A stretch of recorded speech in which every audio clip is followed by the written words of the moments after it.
बुंदेलखंड के हमीरपुर में तीसरे चरण में मतदान होना है, जो कि 20 फरवरी को यहाँ पर मतदान होना है। हमीरपुर में 2 विधानसभा सीटें हैं। अगर 2012 के पहले की बात करें, 2012 के परसीमन के पहले जो है हमीरपुर में 3 विधानसभा थी, हमीरपुर, राठ और मौदहा। लेकिन 2012 परसीमन में मौदहा विधानसभा को खत्म कर आधा हिस्सा राठ विधानसभा में और आधा हिस्सा हमीरपुर विधानसभा में शामिल कर दिया गया था। अगर राठ विधानसभा की बात करें तो मैं यहाँ की जो स्थिति बताना चाहूँगा। राठ विधानसभा में लगभग 1.25 लाख के आसपास लोधी वोटर है, जो कि यहाँ की कहीं ना कहीं स्थिति को बदलने में एक अहम भूमिका रखते हैं। और इसके पहले अगर हम बात करें तो यहाँ से बीजेपी की वर्तमान में जो विधायक हैं यहाँ से चुनी गई थी 2017 में। और अगर इसके पहले की बात करें तो कांग्रेस से यहाँ पर जो गयादीन अनुरागी थे वो यहाँ से विधायक बने थे। लेकिन अभी इस बार का अगर हम बात करें, इस बार के अगर हम माहौल की बात करें तो इस बार जो है यहाँ जो ये सीट है अपने आप में हाई प्रोफाइल सीट इसलिए हो गई है क्योंकि जो यहाँ से समाजवादी पार्टी के कैंडिडेट हैं उनके कुछ वीडियोज और फोटो वायरल हुए और देखते ही देखते अपने आप में प्रदेश की हाई प्रोफाइल सीट अपने आप में ये बन गई, जिसको लेकर के देखा गया कि तमाम जो है मीम्स बना करके वायरल किए गए, तमाम वीडियो और फोटो वायरल किए गए। हमारे साथ में बात करने के लिए समाजवादी पार्टी की प्रत्याशी हैं जिनको अखिलेश यादव ने टिकट दिया है। इसके पहले जो गयादीन अनुरागी थे, जो कि समाजवादी पार्टी से यहाँ पर टिकट दिया गया था, लेकिन महज 24 घंटे के अंदर ही उनका टिकट काटकर चंद्रवती वर्मा को टिकट दिया गया। चंद्रवती वर्मा स्विमिंग कॉस्ट्यूम में इनके जो है फोटोज वायरल हुए, डांस वीडियो वायरल हुए और कहीं ना कहीं जिम ट्रेनर हैं, लिहाजा जो है उनके भी अपने तथ्य हैं। हम उनसे जानने की कोशिश करते हैं कि आखिरकार जो उनके वीडियो और फोटो वायरल हुए क्या पूरा मामला है और उनको वो किस नज़रिए से देखती हैं। चंद्रवती जी, क्या मामला था? जिस तरीके से वीडियो और फोटो आपके वायरल हुए, इसको आप कैसे देखती हैं? धन्यवाद। इसमें देखने की बात क्या है, फोटो मेरी थी और पोस्ट भी मैंने की थी। अब देखो, एक होता है प्रेजेंटेशन, किसी चीज़ को गलत वे में प्रेजेंट करना। स्विमिंग कॉस्ट्यूम मुझे आती है स्विमिंग, तभी तो मैं स्विमिंग कॉस्ट्यूम पहनी हूँ। डांस मुझे आता तभी तो मैंने वो डांस किया है। तो ये करने का टैलेंट है मेरे अंदर, तो मैंने किया। मेरी फ्रेंड की आईडी से उन्होंने निकाल के पोस्ट किया है, उसमें गलत तरीके से प्रेजेंट किया है। तो ये मेरा टैलेंट है और मैं धन्यवाद देती हूँ जिन्होंने भी पोस्ट किया है कि मेरी पोस्टर लिख के उन्होंने लिखा आगामी विधायक, तो उन्हें लगता है कि मैं विधायक बनने वाली हूँ। तो धन्यवाद उन लोगों का जिन्होंने मेरी पोस्टर डाली हैं। इसमें कोई शर्माने की बात नहीं है और मेरा समाज, मेरा परिवार, सब लोग मेरे साथ है। आप देख सकते हैं सब लोग मुझे समर्थन दे रहे हैं, सब प्यार दे रहे हैं और वो इतने बौखला गए हैं भारतीय जनता पार्टी के लोग कि ऐसी हरकतें करने पे आ गए कि एक एथलीट को गलत तरीके से प्रेजेंट कर रहे हैं। कहाँ करते हैं सम्मान? बोलो, भारत में बोलते हैं कि नारी का सम्मान होता है। रानी लक्ष्मीबाई थी, 9 दिन हम फास्ट रखते हैं एक माता के लिए, कन्या के लिए। तो ये तो तौहीन है ना, बताइए। तो हमारा समाज हमें समर्थन दे रहा है और मुझे बहुत खुशी है। सब लोग थे ये फोटो और वीडियो वायरल करने वाले? जिनको मुझसे डर लग रहा है। मुझे तो किसी से डर नहीं है, मैं तो अपना कंटिन्यू कैंपेनिंग कर रही हूँ, लोग मुझे सपोर्ट कर रहे हैं।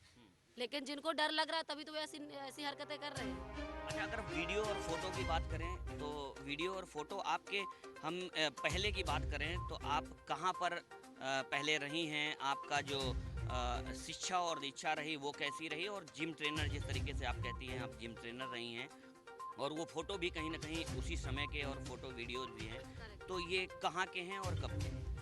मेरा जो 12th हुआ वो तो गोहांड से ही हुआ और यहीं से निकली हुई हूँ, कहीं बाहर से आई हुई नहीं हूँ। और जो ग्रेजुएशन हुआ वो ग्वालियर से हुआ, स्पोर्ट्स में हुआ। 4 साल का जो इंटीग्रेटेड कोर्स होता है, मैंने स्पोर्ट्स से पढ़ाई की है। वहीं पे मैंने नेशनल खेले हैं, 4 साल वहाँ खेला है। फिर मेरा हैदराबाद में मैंने खुद का मुझे स्पोर्ट्स से फिटनेस बहुत पसंद था, क्योंकि मैं एक टीचर की नहीं, एक हमेशा ग्राउंड में रहना चाहती थी, इसलिए मैंने फिटनेस चूज़ किया कि लोगों को मैं फिट रखूँ और खुद फिट रहूँ। तो मैंने वहाँ पे स्टार्ट किया था फिटनेस का क्लासेस करना, खुद देती थी और अपने आप को भी करती थी। और स्विमिंग तो मुझे बचपन से आती थी और स्विमिंग में भी मैंने स्टेट खेला है। तो ये सब फोटोज़ एंड वीडियोज़ मेरा हैदराबाद का है।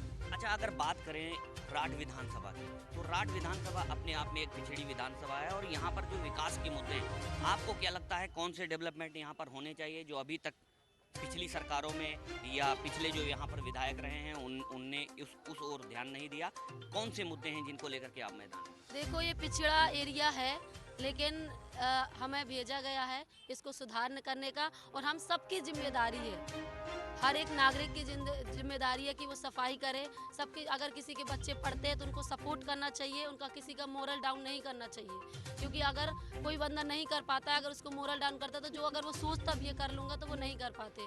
और रही मुद्दों की बात, तो बेरोजगारी यहाँ बहुत है। आपने देखा होगा राठ में कोई हॉस्पिटल नहीं है, प्रॉपर ट्रेनिंग नहीं है और डॉक्टर्स भी नहीं है, तो इन मुद्दों पे काम किया जाता है। एजुकेशन का रेशियो तो बहुत ज़्यादा डाउन है। मैंने जहाँ भी कैंपेनिंग किया है वहाँ पे बहुत कम बच्चे पढ़ने जा पाते हैं। और भारतीय जनता पार्टी जब से आई है तो 2 साल से तो लॉकडाउन ही लगा है। बड़े लोगों के बच्चों के पास तो लैपटॉप है, मोबाइल है, लेकिन गरीब के पास तो नहीं है। उनके पास कीपैड फ़ोन नहीं होता, एंड्रॉयड की तो बात ही अलग है, तो वो कहाँ से पढ़ पाएंगे बताइए आप। तो ये तो गलत बात है। और हमारे राष्ट्रीय अध्यक्ष जी ने कहा है कि सरकार बनते ही यहाँ पे कॉलेज को, ब्रह्मानंद जी के कॉलेज को यूनिवर्सिटी का रूप दिया जाएगा, सरकार बनने के 3 महीने बाद ही। अच्छा, बुंदेलखंड का जो इलाका है, कहीं ना कहीं किसान भी यहाँ परेशान रहता है। वाटर क्राइसिस की एक बहुत बड़ी समस्या रहती है। गर्मियाँ आते ही लोग पानी के लिए तरसने लगते हैं, ऐसे तमाम इलाके हैं। तो ऐसे में लगता है इन जो आम लोगों की समस्याएं हैं, इनको लेकर के क्या प्लानिंग है आपकी और कैसे इनको दूर करें? इन सब के प्लानिंग लेके काम किया जाएगा। वाटर की प्रॉब्लम है, गांव में हेड पंप भी नहीं है, लाइनें डल गई हैं, खुदाई होके रोड खराब कर दी है लोग सरकार ने, लेकिन पानी अभी तक आ नहीं रहा है। टंकी बना दी है दिखाने के लिए, फोटो खिंचवा के पोस्ट करने के लिए, लेकिन उसमें काम नहीं है एग्जैक्टली।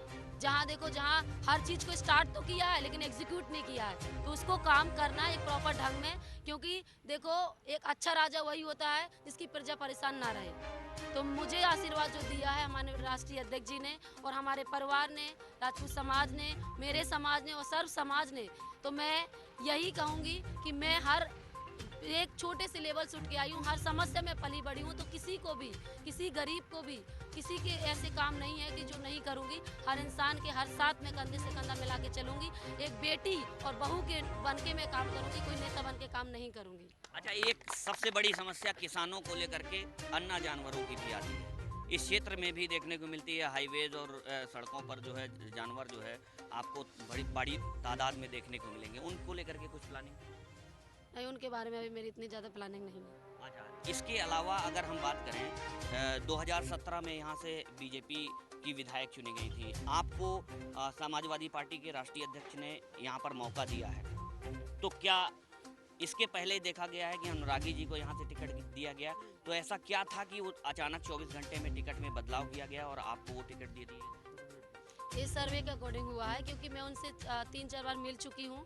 एक वो एजुकेटेड लीडर हैं और वो स्पोर्ट्स से भी बहुत प्रभावित है और हम भी उनकी नीतियों से बहुत ज़्यादा प्रभावित है। क्योंकि 2009 में मुझे भी साइकिल मिली थी और मुझे भी लैपटॉप मिला था। मुझे अच्छे से याद है, जब मेरे पास पढ़ने के लिए पैसे नहीं तो कन्याधन राशि भी मिली थी और 25,000 रुपये 10वीं पास करने के बाद भी मिले थे।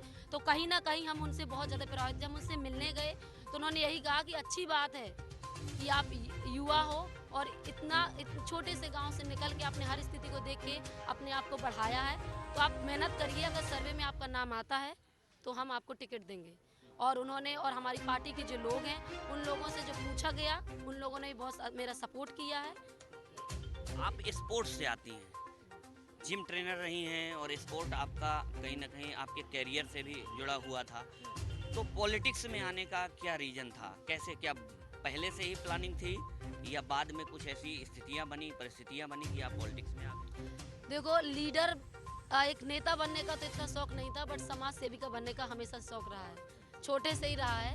और मैंने बहुत किए हैं। जब से मैंने पैसा कमाना स्टार्ट किया है, मैंने अपने एरिया के काफ़ी बच्चों को मैं पढ़ाई के लिए पैसा, और जब भी हैदराबाद से यहाँ आती थी तो ग्राउंड में जाकर उनको ट्रेनिंग देना, क्योंकि मैं चाहती हूँ कि मेरे जैसे हजार चंद्रवती यहाँ से निकले, स्पोर्ट्स में हो चाहे वो पढ़ाई के लिए हो, और ये मैं करके दिखाऊंगी भी।